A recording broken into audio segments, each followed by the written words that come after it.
NASA recently discovered something called X-points around Earth.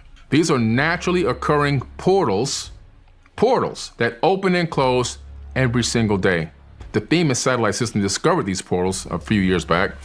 Some of them create direct pathways to the sun and even to other planets.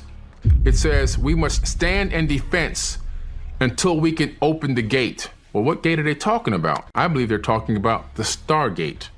When you go to CERN, right outside the front door is this gigantic picture of this Indian god that is standing inside of a portal, walking through.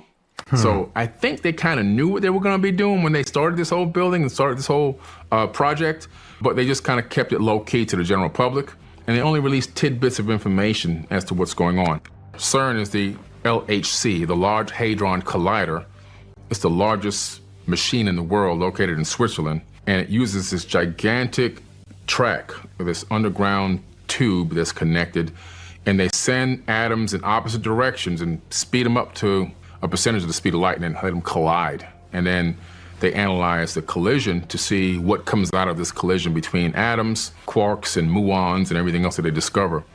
But something else they discover in the process is that they create microscopic black holes. So originally, a lot of people were getting scared about this because they were like, man, if you guys create a black hole here on Earth, will it suck the Earth in?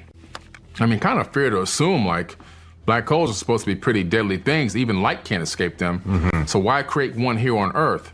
In my opinion, again, this is nothing that I've read, but my hypothesis is that part of the work going on at CERN is to learn how to create stable wormholes.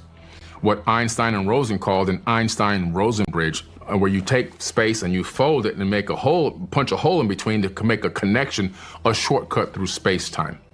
And so it could be learning or trying to experiment either by accident or on purpose, how to create a stable wormhole. How do you create one and hold it open? The biggest thing is holding it open. Hold on.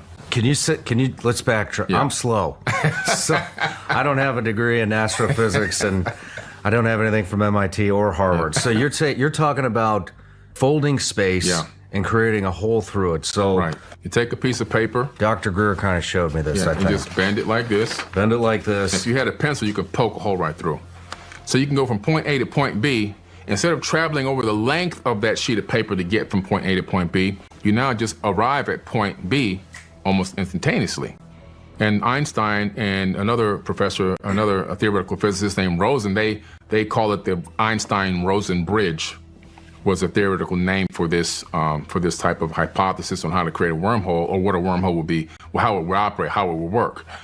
The biggest problem that we have is not creating the wormhole now, because we can create them, but how do you keep it open?